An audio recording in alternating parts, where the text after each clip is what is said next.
Namaskar, welcome to our English program. This is Sanjay Pandey. Friends, learning mathematics is both fun and misery. Well, fun for some, but scary for many others. There's no doubt that without maths, we cannot survive in this fast paced world, be it daily grocery, banking, investment, transactions, and so on. We need some form of maths. Even the basic tenets of elementary education are three R's: reading, writing, and arithmetic. Why is it that many of us struggle to cope up with maths?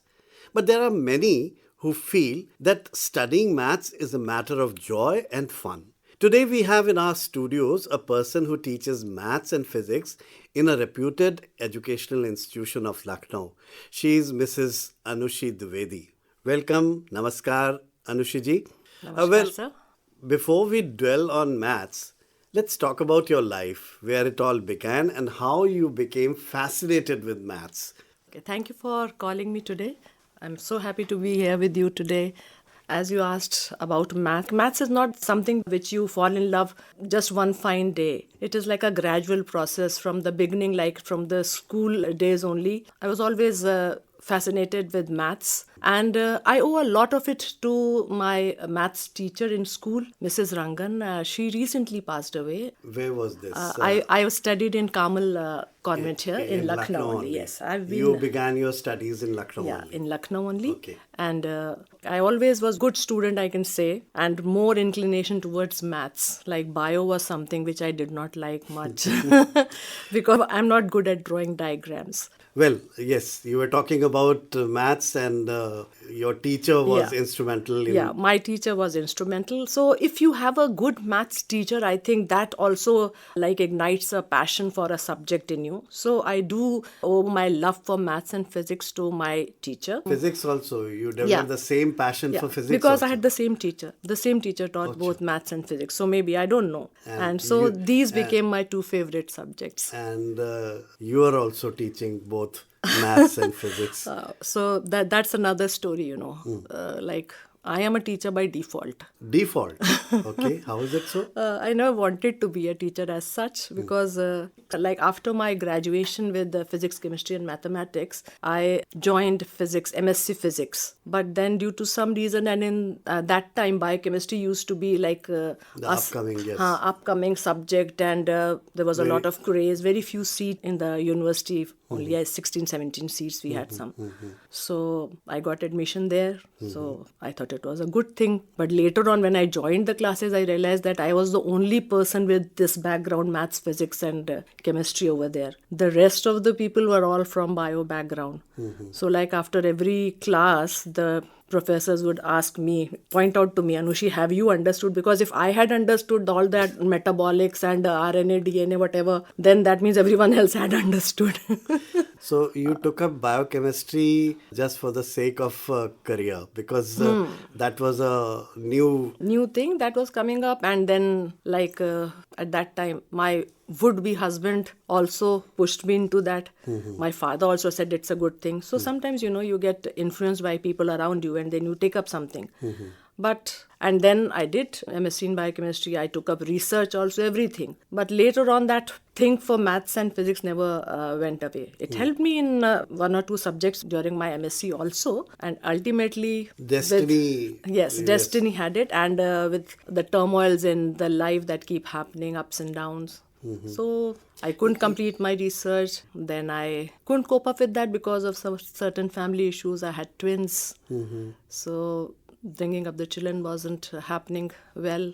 And one fine day I realized, after 3 years of putting my effort into research, I finally, one fine day, I decided to resign from my fellowship. Then I said that at that point of time, I thought that bringing up my children was the best thing that I would do. So you gave full time to your family, your Yes. children. Then how this Then but teaching the- job happened? Yes. But then, that urge for doing something in life, like that always was there. I couldn't sit back at home. Once my children were of the age of going to school, not school actually, my younger one was 1 year old. Then these B.Ed exams had been announced. So I said, okay, let me go and give this test. UGC, NET, Was No, it not just UGC net. It was for B.Ed only. They B.Ed, used to have okay. an exam in the university. So I said, okay, I'm going. It was in 2 meetings. So I said, if the first meeting exam goes well, then I'll stay back for the second meeting. So I gave the exam and I got admission for B.Ed. And then later on, I took up teaching as a teaching. profession? Because also another reason is that I realized that with teaching, I can manage both Home as well as my job. Okay. And then I taught maths and physics actually because those were my You subjects. straight away got maths, physics, or later on it was added to your... No, maths, physics only. I took up like for the B.Ed also teaching subjects, I took up science and maths only. Okay, so you're teaching maths and physics presently at Loreto Convent. Yes, Loreto Convent. So, well, now you're a full-fledged teacher, and you've taught maths and physics for how many years now? I don't know, 30 years or so. 30 years. My God. 30 years. More than 30 maybe, I don't know. I More than haven't 30 counted, years. yes. Okay. So more than 30 years you've been teaching maths and physics, and you have developed, I know you have developed a joy for this subject, but many of us, especially I count myself also, find maths a little tricky, and we are scared of, taking up this as a subject, although I took maths till my intermediate, but still I find maths a little scary. And Yes. I think many of us do the same. I agree, totally agree.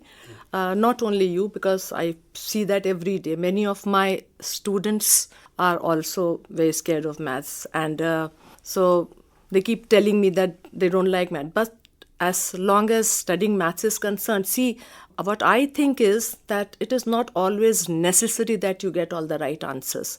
I keep telling my students also the same thing. That every time you try, you might not get the right answers. So sometimes, just to make them aware that it is very right to make mistakes, while doing the sums on the board, I sometimes deliberately write something wrong. Okay. And they get very excited when they point out the teacher's mistake. Yeah. And also along with that, they realize that it's not only me who's making these mistakes. My teacher also makes mistakes on the board at times. So that maybe boosts their interest. Otherwise, see, we know that maths is everywhere. We have to realize whether we like maths or we don't like maths. We can't do away with maths. Absolutely. It is so necessary. You, in your introduction, you said so. Absolutely. That it is Absolutely. very, very necessary for everyone to know maths. Especially now in present world, we cannot do away with maths. And now AI coming and the computers and the software, where maths you need everywhere. So you just have to develop passion and love for maths. Absolutely. You can't live without maths. I think sine qua non, if we call it, it's a sine qua non of life. Yes. And well, you teach maths, you've been teaching for more than 30 years. How can maths be made an enjoyable subject? So from the very beginning, like from the toddler age, I think, we, without even realizing we are teaching, as a mother, as parents, we are teaching our children about maths, telling them about shapes. So that's mathematics. When we are telling them about how many fingers you have, how many ears you have, that is all maths. Even those who have not been, like our forefathers, maybe those who had, like my grandmother, who might not even have been educated, she also knew a lot of maths. Because all of us know how to count the money. That is so important. Everyone knows how to count the change. Then cooking itself is so much of mathematics. How much of what to put. So it can't be done. In what quantity? It involves, in what quantity. Like salt has to be, how many, even if it is being done by spoons or by pinches. Like we all know. So maths is everywhere. This we have to realize. We have to tell our students while teaching also. If we keep on like relating, not making Through it our monotonous. daily life. I'll quote that. Supposing we are teaching them mensuration. Like we have to find out that how much money will be spent on painting this room here. Yes. So you have to relate it. That, okay, let us first find out the area of this door. How many doors are there? How many windows are there? Let us find the area of the doors, because doors and windows will not be painted. Then let us find the area of the walls. Will the floor be painted? So no. So we have to minus the area of the floor. We have to add the roof and the walls. So this can be done by group work also. We can ask the children to get into groups and find out, okay, so this group will find out the area of all the doors, this group will find out the area of all the windows, and so on. Like, we can engage them in group activity so that it becomes interesting for them. So if we want, we can make maths very interesting. One way is like this, engaging them in group work. Another is by giving them real life examples. Like you're teaching, like when we are teaching fractions. So if we tell them about a pizza, everyone relates to pizza these days. So how many slices you are getting, what fraction is that? It has been divided into, supposing you have made 8 slices, so they are total 8. If you're eating 2 slices, then what is the fraction that you have eaten?